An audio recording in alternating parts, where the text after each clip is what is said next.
Lectura del Santo Evangelio según San Lucas.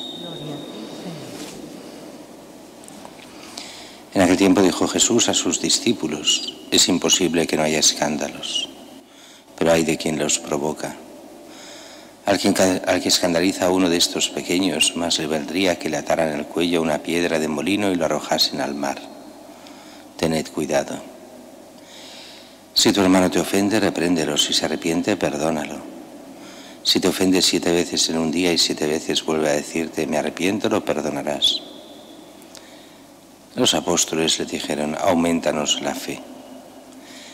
El Señor les dijo: si tuvierais fe como un granito de mostaza, diríais a esa morera: arráncate de raíz y plántate en el mar, y os obedecería. Palabra del Señor. Gloria a ti, Señor Jesús. El Evangelio de Jesús da la impresión hoy que es San Lucas, que nos da dichos de Jesús, como si cogiera dichos cogidos de diferentes momentos, o no lo sabemos, y los pusiera juntos. Y estos 3 dichos de hoy, el primero es sobre el escándalo. El escándalo es no hacer una cosa muy mala como la gente piensa: mira qué escándalo, este roba o este hace esto. No, esto no es un escándalo. Eso es un robo o es lo que sea. El escándalo en sentido evangélico es aquello que nos hace perder la fe.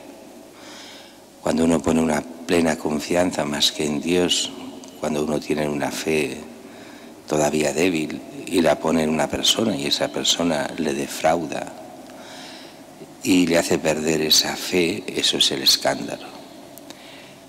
Jesús nos lo dice claramente: es imposible que no haya escándalos. Siempre habrá escándalos. Siempre habrá gente que escandaliza a otras y les hace perder la fe.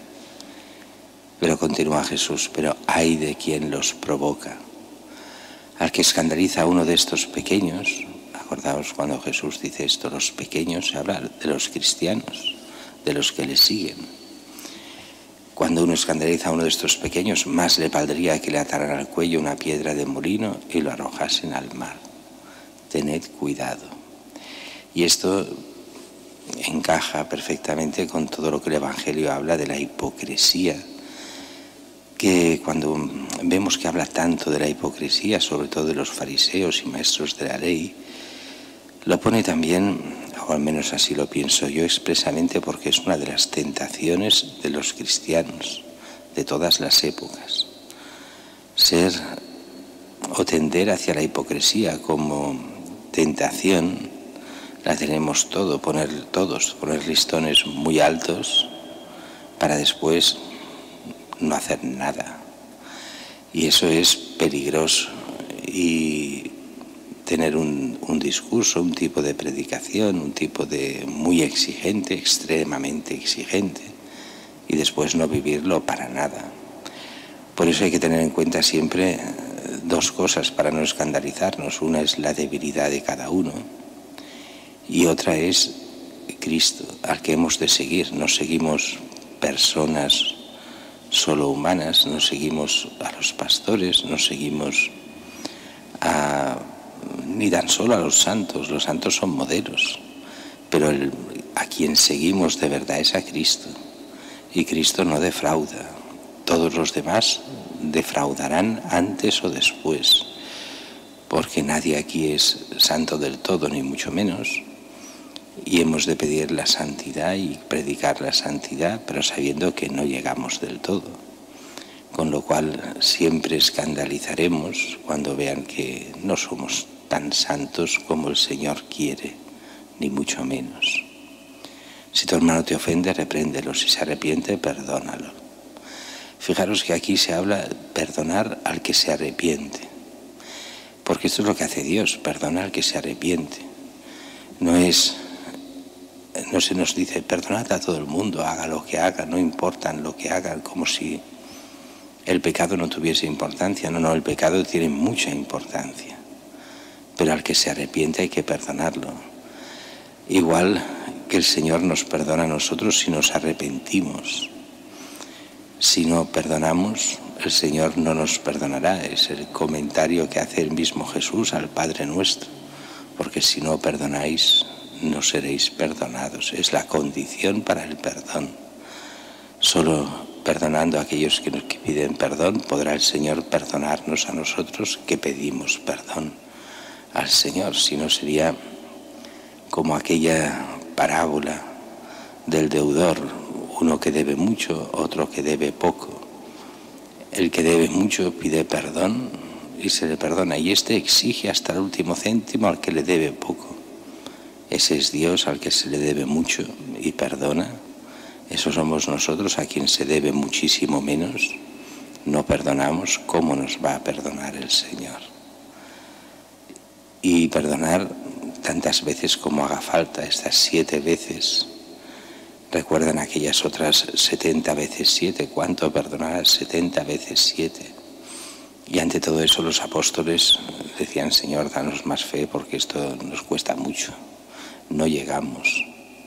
Si tuvierais fe como un granito de mostaza, diríais a esa morera, arráncate de raíz, plántate en el mar, y os obedecería.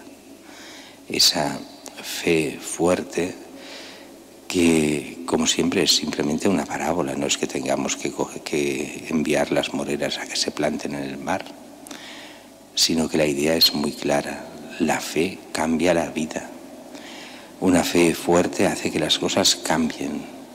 Cambian en las familias, cambian incluso en la sociedad, cuando son muchos los que tienen fe, y una fe real, no una fe solo de ir a misa y poco más, que está muy bien muchas veces, pero que es necesario mucho más. Claro que los actos de fe son necesarios en el sentido de que la misa es signo de la propia fe y alimento de la propia fe, pero es mucho más los que nos pide el Señor, vivir de fe, tenerlo a Él como el centro de nuestra vida. Y de esta forma, poco a poco, se van cambiando las cosas y lo que parece imposible, en este caso, arrancarse de raíz la morera y plantarla en el mar, eso se hace realidad en la vida de tanta gente, cuando vive cristianamente, cuando vive desde la fe.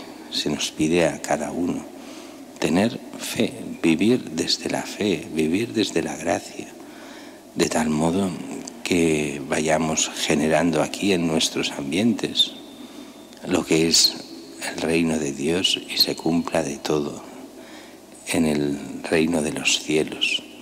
Sabemos que muchas veces aquí querríamos más cosas y no somos capaces. Querríamos una fe como la que pide el Señor y nos damos cuenta de que no llegamos. Por eso, para llegar a la fe que Cristo quiere, hay que vivir la gracia día a día. Y no nos daremos cuenta, pero iremos construyendo lo que Él quiere en nuestra vida aquí, para compartirla con nosotros en el cielo.